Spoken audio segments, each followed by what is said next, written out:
We're now heading north and we're going up into the mountains, and we're going to Valdres, a very, very beautiful place. And it's a place where lots of people go to have a cabin in the mountains and enjoy the beautiful scenery.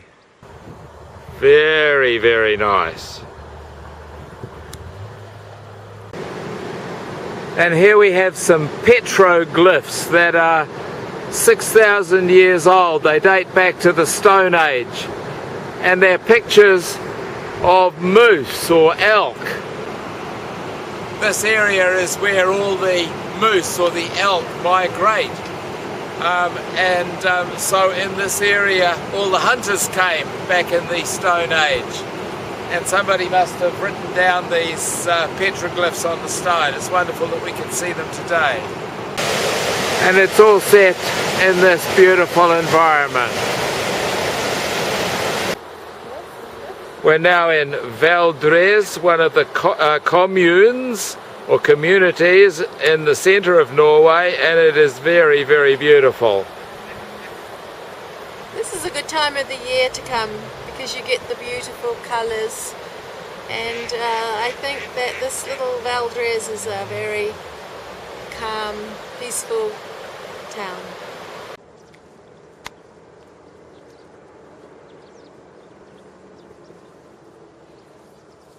You don't see sights like that every day, do you?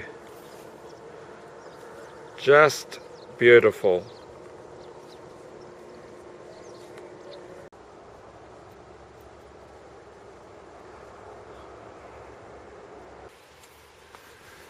This is from Psalm 122 in Norwegian, and it says, "I lift my eyes unto the hills.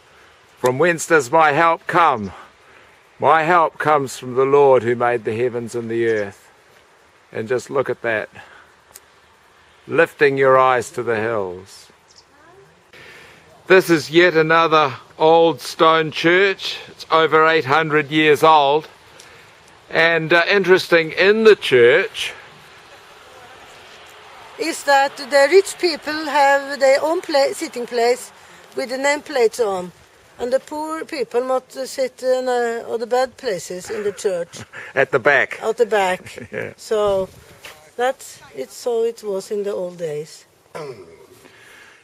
And this is a Rune Stone. In fact, it's the oldest one that's in its original position in Europe. And a Rune Stone is where in the ancient days, in the Iron Age and in the Stone Age, they used to carve messages on these stones so that they could pass on to people who were travelling later. Sort of like an early version of email. And along the way they had these little markers so that they knew that they were on the right track. These are graves from the Iron Age, 500 BC to 1050 BC. And these ones are special because they are cremation graves, so they would burn the bodies, and they also put lots of things with them like they do in other cultures.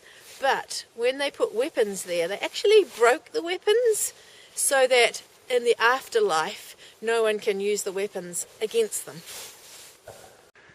And they found needle and thread in the women's graves so that they'd have some sewing that they could do in the afterlife, something to do.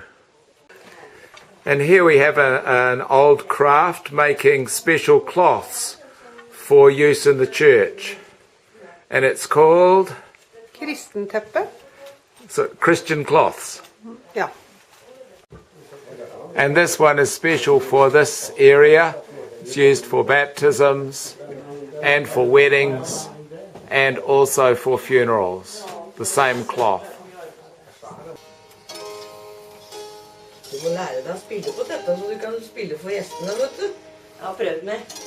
The instrument is handmade, and it's very, very old. It's from the early 1800s, we think. I'm not sure, but we think it is. It's 9 strings. Yeah, it is handmade. Handmade. Yes, the instrument is handmade. Det er C, D, E, A, og så A. In the 1800s, the government made a strange law about churches that they should hold half the local population. So many of these smaller stave churches were pulled down or were let go so that they fell into disrepair and got vandalised, which is very sad. And that's why so many stave churches have gone. This one is quite special because it's so small and it's very tiny, and somehow it survived that law. This dates back to about 1150, and it's amazing that the carving that was done way back then is still here today. Getting a bit worn by the weather, but pretty special. And here's the bell tower that they used to call all the people to come along to the church services. Having a cabin in the mountains is a real treat for Norwegian people. And this is the kind of environment that they enjoy up in the mountains. How about that? Lovely, isn't it?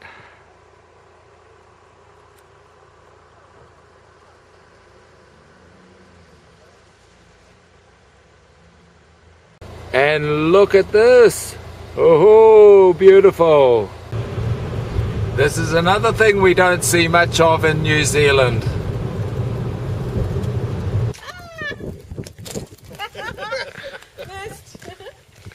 Okay.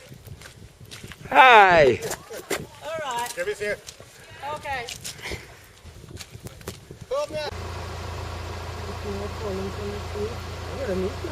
So beautiful. And right up higher in the mountains, this is the kind of view that you get. And it's snowing just lightly. Now I'm going to pan around and show you the views that you might get if you had a cabin in the mountains in Norway.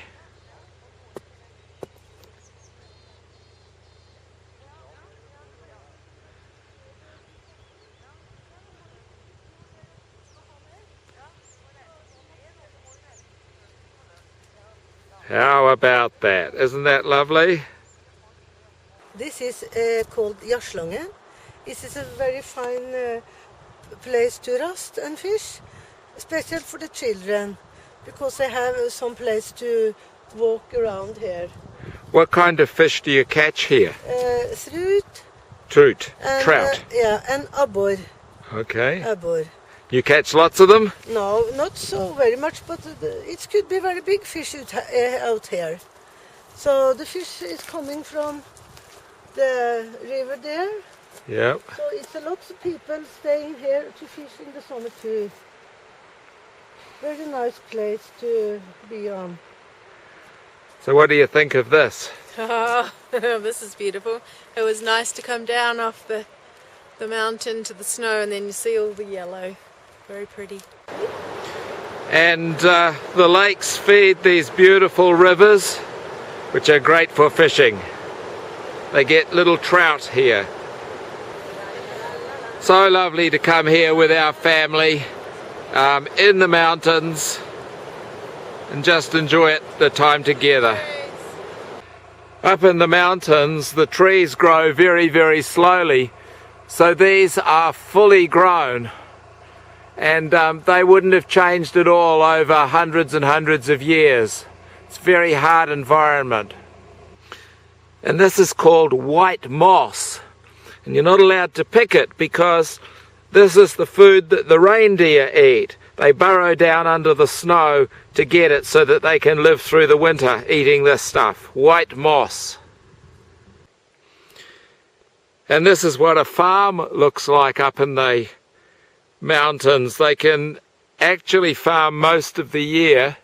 Obviously they put the animals in the barns, but again it's set in a very, very beautiful environment. Moo!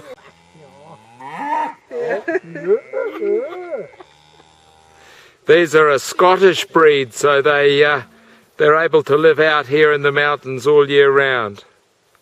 The animals have to be pretty hardy to live in this kind of environment, but they get nice views.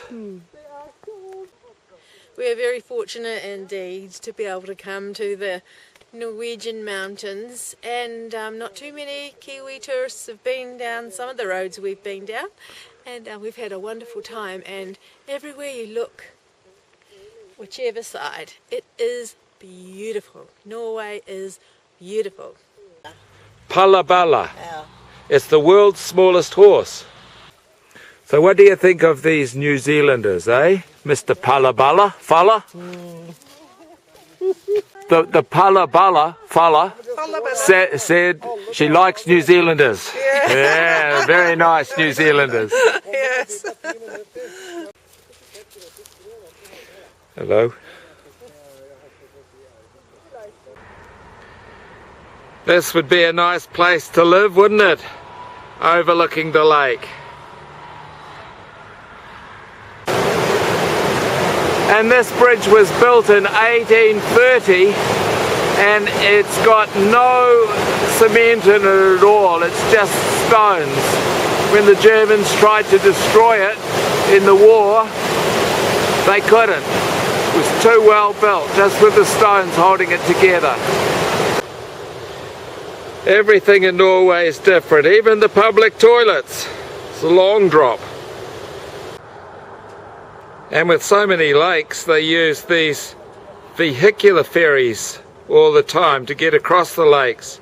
They're almost like roads.